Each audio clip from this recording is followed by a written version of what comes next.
What is going on, New York Giant fans? Welcome back to another video. Hit the like button, comment, and subscribe. Turn on post notifications so you know when a live stream pops or video drops. Appreciate you all coming back. Share this out. Do all the good stuff. As of this recording, we are 87 subs from 2,000. We'd like to hit that by the end of March. So definitely hit the subscribe button, share out, and again, do all the good stuff. So I know I didn't record individual videos other than Brian Burns, which was pretty much a short at the time the trade happened.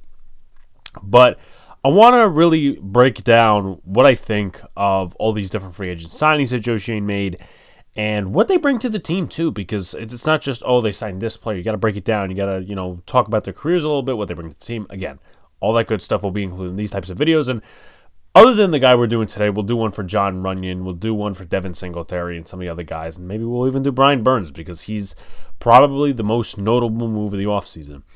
And today, we're going to talk about what Jermaine Eluemunor brings to the New York Giants. By the way, this guy is very excited about being in a Giants uniform, and he went to high school, I believe, in Jersey. He was born in London, but he's had 5 to 10 tweets just nonstop about being a Giant, and I've never seen somebody so excited to be a New York Giant in my life. I just never seen it, but nonetheless, let's talk about Jermaine Eluemunor. Now, he's been in the league for a while now. He was with 3 different teams.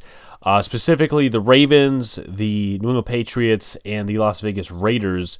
And we talked about him a little bit when we did the mock-off season, and he was in there. And, I'll pat myself back on the back a little bit, but with that said, he was a predictable signing due to the connection with him and Carmen Bricillo.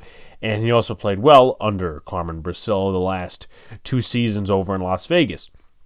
So he's 331, 6'4", 29 years old. Let's talk about this one. Multiple position versatility. The Giants are kind of in limbo with Evan Neal, right? Is he going to get better under Bricillo? Is he not going to get better under Bricillo? Do you have to switch him inside? All these different moving parts. And the Giants, I think, if they go draft a lineman, it's going to be more of the fact that they don't trust Evan Neal. But at least right now they have a contingency plan, right? And again, signing depth is going to be a big part of that contingency plan because Evan Neal might not be a good guard either. He might just be a backup, and then you cut him, you let him go, you this, that, and the other thing, whatever. But he's played multiple games at right tackle. He's played multiple games at right guard. And I just think that the Giants are valuing a lot of different things this offseason. And, it's not just, oh, this, that, and the other thing. I think it's just smart, dependable, and versatile as well. So multiple position versatility definitely does it for me. And that's why I wanted him, because he is not an all-pro. He's not an all-pro player. He's not a Pro Bowl-esque player, but he's a solid guy. And this kind of goes into the next point, which is he's a durable starter. Jermaine Eluemunor started 14 games of 17 this past season and then 17 the year prior.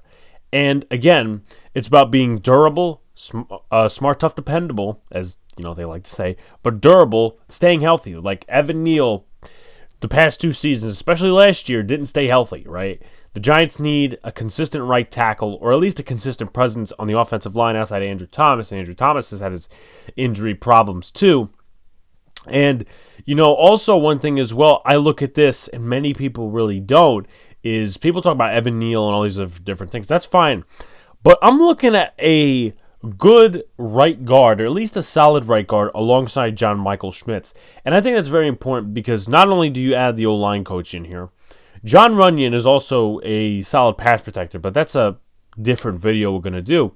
Eluemunor, again, he's solid in both, and we could get to that. He's a great run game blocker, right? We saw that little rep on Twitter against Kayvon Thibodeau, and he gets really good push when he's at guard, and he gets excellent push as a tackle. And, he could get to the second level and all that sort of good stuff. And I'm still on this train. Yes, it's a passing league. The Giants are probably going to move towards more of a passing offense. Not as much running with Devin Singletary, and maybe they draft a quarterback. Hopefully they do. But nonetheless, on that note, as far as Eluemunor goes, the Giants' running game was god-awful last season. And, there's been years where I've seen the running game just garbage.